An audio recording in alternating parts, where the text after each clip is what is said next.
अस्सलामुअलैकुम। मैं हूं गुलजार अहमद। आप देख रहे हैं जी हम ऑथेंटिक रिएक्शन यूट्यूब चैनल। आपका हमारे चैनल पर दिल की ताकत से वेलकम। अगर आप देखना चाहते हैं इस तरह रिएक्शन वीडियो तो हमारे चैनल जरूर सब्सक्राइब करें। तो जी आज बड़ी इंटरेस्टिंग वीडियो है कि एक ऐसा गांव इंडिया में है कि अपनी वो ज़रूरियात पूरी करता है, उसके बाद इलेक्ट्रिसिटी वो हुकूमत को भी दे रहा है। तो भाई देखते हैं वीडियो, तो फिर अपने देते हैं उसके बाद अपना ऑथेंटिक रिएक्शन। ये गांव जरा हटके है। जी हाँ, ये गांव हमारे देश के आम गांवों की तरह हर समय अंधेरे में नहीं डूबा रहता, बल्कि अपने घरों को रोशन करने के बाद ये गांव सरकार को भी बिजली बेच देता है। इस गांव के विकास के किस्से न केवल देश में बल्कि विदेशों में भी मशहूर हैं। दूर दूर से लोग इस गांव को देखने के लिए आते हैं। आज हम आपको एक ऐसे गांव के बारे में बताने जा रहे हैं जिसने साबित कर दिया है कि स्वावलंबी रहने से क्या कुछ नहीं किया जा सकता। किसी के ऊपर निर्भर रहना सबसे बड़ी डिसेबिलिटी है, विकलांगता है। तो निर्भर मत रहिए, खुद पर, खुद के भरोसे जिंदगी जीना सीखिए। सीखना है तो इस गांव से सीखिए जिसने सरकार का मुंह नहीं ताका कि हमारे तक बिजली लेकर आइए, हमें बिजली दीजिए, हमें 24 घंटे अनइंटरप्टेड इलेक्ट्रिसिटी दीजिए। इन्होंने खुद बिजली बनाई और सरकार को भी बेचते हैं। तमिलनाडु के कोयम्बटूर जिले के मेट्टुपलायम तालुक में नीलगिरी के पर्वतों की छांव में एक छोटा सा गांव ओडानथुराई। वैसे तो एक छोटा सा गांव है, लेकिन इसकी पहचान देश के सबसे स्मार्ट विलेजेस के रूप में होती है। आज इस गांव में सभी के पास पक्के घर हैं। हर घर में बिजली के लिए सोलर पैनल लगे हुए हैं। गांव हर तरह से संपन्न गांव नजर आता है। और तो और आज ये गांव न केवल अपनी खुद की ऊर्जा जरूरतों को पूरा करता है, बल्कि ये गांव हर साल 20 लाख रुपए की बिजली तमिलनाडु सरकार को बेच भी देता है। लेकिन आज ये गांव जिस हाल में नजर आता है, हमेशा से ऐसा नहीं था। कुछ दशक पहले तक ये गांव देश के दूसरे गांव की तरह ही काफी पिछड़ा हुआ था। यहाँ के लोगों के पास रहने के लिए पक्के घर तक नहीं थे। उनके पास बुनियादी सुविधाओं का भी अभाव था। पानी, बिजली जैसी मूलभूत सुविधाओं के लिए भी इस गांव के लोगों को संघर्ष करना पड़ता था। पीने के पानी के लिए लोगों को मीलों सफर तय करना पड़ता। गांव के बच्चे तो ये भी नहीं जानते थे कि आखिर बिजली क्या होती है। अंधेरा उनके जीवन का अंग बन चुका था। इसी वजह से लोग गांव छोड़कर जाने लगे थे। गांव सूना होने ही वाला था। पर आज इस गांव की तस्वीर बिल्कुल अलग है।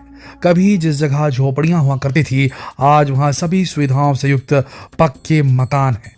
बिजली की जरूरत को पूरा करने के लिए घरों की छत पर सोलर पैनल लगे हुए हैं। गांव में सभी घर एक ही डिजाइन से बने हुए हैं, न कोई ऊंच न कोई नीच, जिसकी वजह से गांव और भी ज्यादा अट्रैक्टिव लगता है। पीने के पानी की कमी को पूरा करने के लिए गांव में बोरवेल खोदे गए हैं। इनसे पानी की एक विशाल टंकी को भर लिया जाता है, जिसकी मदद से गांव वालों को सारे दिन पानी मिलता रहता है। 24 घंटे वाटर सप्लाई भी। मतलब गांव की इस काया पलट का क्रेडिट यहाँ के पंचायत को जाता है। गांव की पंचायत की वजह से यहाँ पर पिछले 1 दशक से ज्यादा समय से बिजली का उत्पादन हो रहा है। इसके साथ ही पंचायत की तरफ से तमिलनाडु इलेक्ट्रिसिटी बोर्ड को बिजली बेची भी जा रही है। ओडनथुराई के पास अपनी खुद की एक विंड मिल है, ओडनथुराई गांव के पास, जो 7 लाख यूनिट की क्षमता से अधिक की बिजली का उत्पादन करती है। इस विंड मिल की स्थापना 2005 में की गई थी। इसके लिए 1.55 करोड़ रुपए की लागत से सेटअप किया गया था। इस सेटअप के लिए पैसे जुटाने के लिए 40 लाख गांव से आने वाले टैक्स और दूसरे तरीके से इकट्ठे किए गए थे। बाकी के पैसों के लिए बैंक से लोन लिया गया था। इस तरह गांव वालों की मदद से गांव में विंड मिल यानी कि पवन चक्की शुरू हो पाई। आज ये गांव ऊर्जा के क्षेत्र में पूरी तरह आत्मनिर्भर हो चुका है। सरकार को भी बिजली बेच रहा है। आपको जानकर आश्चर्य होगा, अब तक ये गांव करीब 2 लाख यूनिट बिजली बेच चुका है, जबकि राज्य में उत्पादन 6.75 लाख यूनिट का है। सरकार को बिजली बेचकर पंचायत ने बैंक का लोन तक चुका दिया है। गांव के इस प्रयास की पूरी दुनिया में तारीफ हो रही है। कई देशों ने इस मॉडल को आजमाने में इंटरेस्ट भी दिखाया। पंचायत ने सिर्फ बिजली उत्पादन का काम नहीं किया, बल्कि गांव के ओवरऑल डेवलपमेंट पर भी ध्यान दिया। राज्य सरकार की ग्रीन हाउस स्कीम के तहत यहाँ पर अब तक 850 घरों का निर्माण भी कराया जा चुका है। ये घर उनके मालिकों को भी सौंपे जा चुके हैं। पूरे राज्य में यह आंकड़ा सबसे अधिक है। इसी वजह से आज गांव के लोगों के सर पर पक्की छत है। इस गांव के लोग भी अपने गांव की स्वच्छता, सुंदरता को बनाए रखने में पूरी मदद करते हैं, कंट्रीब्यूटेड रहते हैं। गांव के लोग अपने गांव के विकास से काफी खुश हैं। अब उनके बच्चे गांव छोड़कर शहर में बसने नहीं जाना चाहते, क्योंकि जो सुविधाएं उन्हें शहर में मिलती है वो अब सारी उन्हें उन्हीं के गांव में उपलब्ध हो चुकी हैं। गांव के बच्चों के लिए प्राइमरी स्कूल की शुरुआत भी की गई है। गांव के पास ही एक हायर सेकेंडरी स्कूल भी है, जहां गांव के बड़े बच्चे अपने आगे की पढ़ाई के लिए जाते हैं। गांव के प्राइमरी स्कूल में दिव्यांग और मानसिक रूप से दुर्बल बच्चों को पढ़ाने के लिए 2 टीचर भी मौजूद हैं। गांव के ज्यादातर लोग खेती बाड़ी का काम करते हैं। इस गांव में हिंदू, मुस्लिम, सिख, ईसाई सब लोग मिलजुल कर रहते हैं।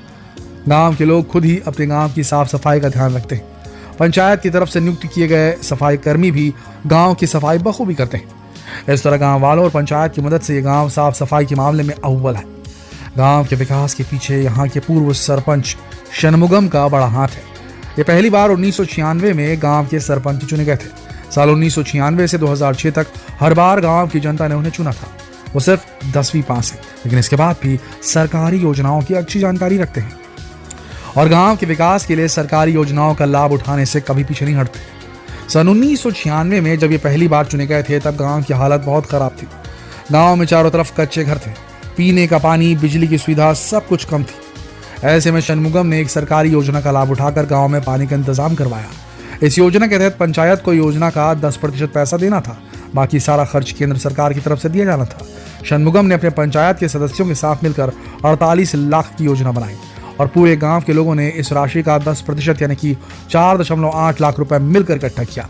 यह राशि सरकार को दे दी गई। सरकार ने इस गांव को योजना के एक पायलट प्रोजेक्ट के लिए चुन लिया और इस तरह गांव की पीने की पानी की समस्या समाप्त हो गई। आज षणमुगम के प्रयासों की वजह से ये गांव पूरी देश में विकास की मिसाल बन चुका है। दोस्तों, पूरी दुनिया के लोग इस गांव के विकास मॉडल को देखने आते हैं।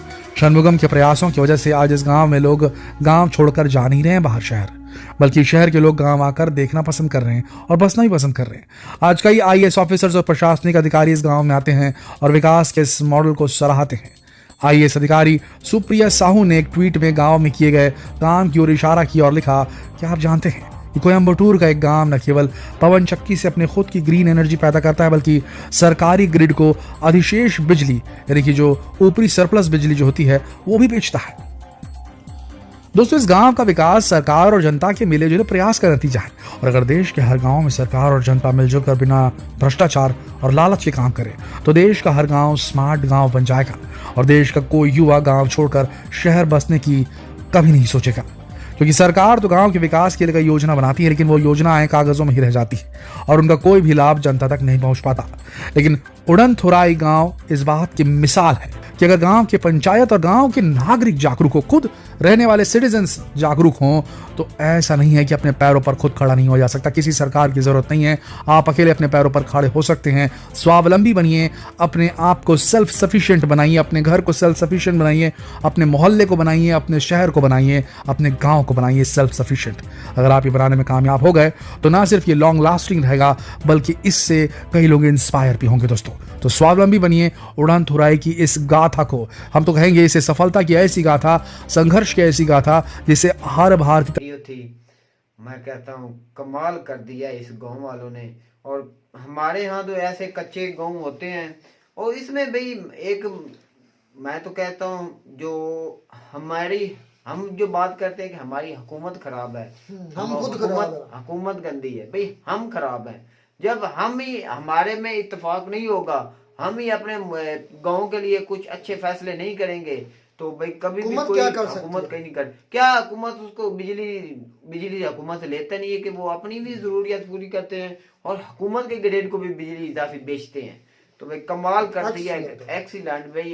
एक उसका मैं बोलता हूँ कि जैसे हमारे यहाँ इधर एक जैसा उसका नक्शा ही है घरों का, ग्रीन हाउसेज है ना, गवर्नमेंट की जो है ना बनाया हुआ ग्रीन हाउसेज है, उसकी वजह से ये भाई सारा हो चुका है। और ये कब हो सकता है आपके, जब आप भी आपके अंदर इत्तेफाक होगा और आपके लोग पढ़े लिखे होंगे और लोग पढ़े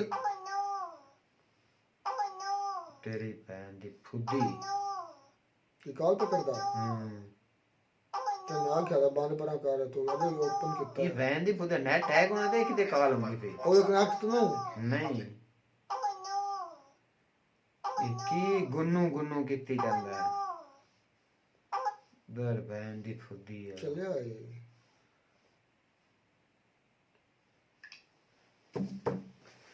तो ये एक मिसाली गाँव है भाई। इन्होंने मेरा दिल तो बहुत खुश किया कि अगर आपकी नीयत ठीक हो तो आप क्या नहीं कर सकते। ये जो आप सारे ब्लेम्स हम देते हैं अपनी गवर्नमेंट पर, तो हम अगर हमारी नीयत ठीक हो तो हम कुछ भी कर सकते हैं, हमारा जज्बा हो हम में।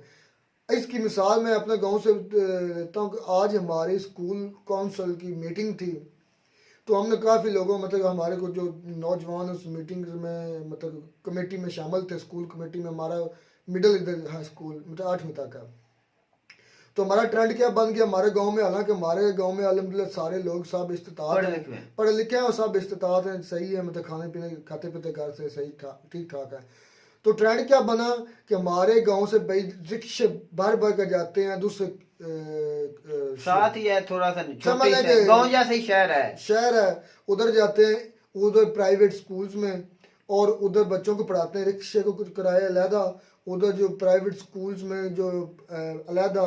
मतलब मकसद करने का बात यह है कि आप अगर खुद सिंसियर नहीं अपने साथ तो गवर्नमेंट क्या कर सकती है? गवर्नमेंट ने स्कूल नहीं बनाया, गवर्नमेंट उनको फंड देती है, गवर्नमेंट तो इतने अच्छे टीचर हमें पढ़े लिखे हुए टीचर बिल्कुल फारग बैठे हैं, तादाद ही नहीं है। उधर जो पढ़ाते हैं, जो प्राइवेट स्कूल में पढ़ाते हैं भाई, वो क्या होते हैं ज्यादातर प्राइमरी टीचर्स होती हैं, उधर 8-10 एंड BA किसी ने किया होता है तो वो लगी होती है। इधर वो होते हैं जो PPSC का इम्तिहान पास करके जो मेरिट पर आता है, जो काबिल आदमी होता है, वो इधर आता है पंजाब की गवर्नमेंट स्कूलों में, जो एजुकेटर्स का मुकम्मल करके आता है सीटी, सारी क्वालिफिकेशन पूरी उसकी होती है। तो ये हमारा अपना कसूर है, फिर हम कहते हैं। तो रुखसार भाई एक आदमी उधर गांव चला रहा है, एक देख ले, तो उसकी सारी मान रहे, इत्तेफाक की भी ये बात होती है ना कि उस गांव का कितना इत्तेफाक होगा, एक जैसी बिल्डिंग, एक जैसा नक्शा, एक जैसा वो उसकी भाई। हमारे यहाँ तो ऐसा लेवल पर है, सारे बाजार हैं, दोनों बाजारों के दोनों साइड पे आपके नकाशी का निजाम चल रहा है। अच्छा, इसको पैसा इस गांव में को किधर भाई आपने इत्तेफाक से कुछ भी। अच्छा, वो जो उन्होंने पंखे से लगाया उसको क्या कहते हैं?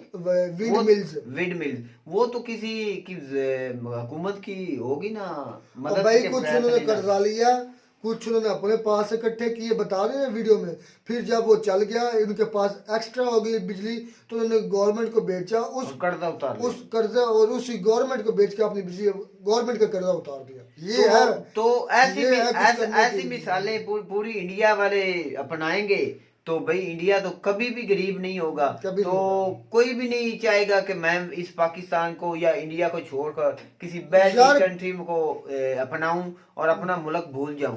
हमारे यहाँ तो ये ट्रेंड शुरू हुआ है कि पाकिस्तान में कुछ नहीं हमारा फ्यूचर हो, हम निकलो बस ये ट्रेंड चल चुका है कि पाकिस्तान से निकलो, पाकिस्तान में कोई फ्यूचर नहीं। ऐसा गांव मिलेगा, ऐसी फैसिलिटी मिलेगी तो हर कोई चाहेगा कि भाई हमारा पाकिस्तान, हमारा इंडिया इतना खूबसूरत है, हम इधर ही रहेंगे। बिल्कुल सही है। और भाई आप सारी चीजें, सारी आपके काम आपके गवर्नमेंट नहीं करने होते, आप काफी ज्यादा ऐसे फराज हैं जो आपके अपने ऊपर लागू होते हैं। गवर्नमेंट तो बड़ी दूर की बात रह जाती है। क्या आपके घर के सामने जो कूड़ादान है उसमें कूड़ा डालना गवर्नमेंट के किसी वर्क का काम नहीं? आपकी खाली कर बंद होगी तो क्या गवर्नमेंट को आप कॉल करेंगे हमारी खाली बंद होगी? कुछ ऐसे काम होते हैं जो आप खुद कर सकते हो, अपने काम खुद ही करने चाहिए, तब भी आपकी अपनी भी इज्जत होती है और आप अपने मुल्क के लिए भी कुछ। अब उन्होंने मुल्क की खिदमत की कि नहीं की? सस्ती बिजली खुद भी पैदा की और अपने मुल्क को भी दी, जिनको गरीबों को नहीं मिल रही थी उनके लिए सस्ती बिजली फराहम होगी। उसकी अपनी जरूरियत पूरी होती होगी ना, तो वो तो फ्री की बिजली है ना, फ्री दे रहे होंगे, फ्री की बिजली फ्री दे रही है ना, पैसे उसकी वजह पैसे ले ले थोड़े बहुत जो भी है उसके लिए जो उनकी खर्चा खराब जाता है। मैं तो भाई उसका जो है ना इत्तेफाक उस गांव का है, उससे बहुत ज्यादा इम्प्रेस मैं भी खुश हूँ। हमारे यहाँ तो इधर ऐसा अच्छी वीडियो थी जिस भाई ने भी सेंड की, उसके लिए थैंक्स उसका। और ये अच्छी वीडियो थी, इसलिए तो भाई वो इंडिया तरक्की कर रहा है। मैं अक्सर ये बात करता हूँ जो आपके मुल्क में ट्रेंड चलता है वो फिर चलता रहता है। आज एक मुल्क एक देहात में किया है, कल को दूसरा करेगा, फिर करते करते हो सकता है पूरे इंडिया में ये ट्रेंड चल अगर ट्रेंड चल गया तो फिर कोई भी रोकना नामुमकिन हो जाएगा इस ट्रेंड को। ये चीजें आपके अपने भाई, आप जिस तरह परवरिश जिस तरह की पाएंगे, तरबियत आपको मिलेगी, आप उस तरह करेंगे। उनको तरबियत अच्छी मिल रही है। तो बहुत अच्छी वीडियो जिस भाई ने ये भेजी है, उसका तो नाम मुझे नहीं पता, इंस्टाग्राम पर भेजी, तो कमाल की अच्छी वीडियो थी, मजा आया रिएक्शन करके भी और कुछ सीखने का को भी मिला इस वीडियो में। आप कुछ आप कुछ भी नामुमकिन नहीं है, आप अपनी जो इंसार है गवर्नमेंट पर छोड़े, अपने पाँव पर खड़े हो, ये भी नसीहत हमें मिली। तो मैं कहते हैं आपको भी हमारी ये वीडियो अच्छी लगी होगी। अगर वीडियो अच्छी लगी हो तो अगर वीडियो अच्छी लगी हो तो हमारा चैनल जरूर सब्सक्राइब करें और दोस्तों के साथ शेयर। मिलता नई वीडियो में नए टॉपिक के साथ, तब तक दीजिए इजाजत। अल्लाह हाफिज।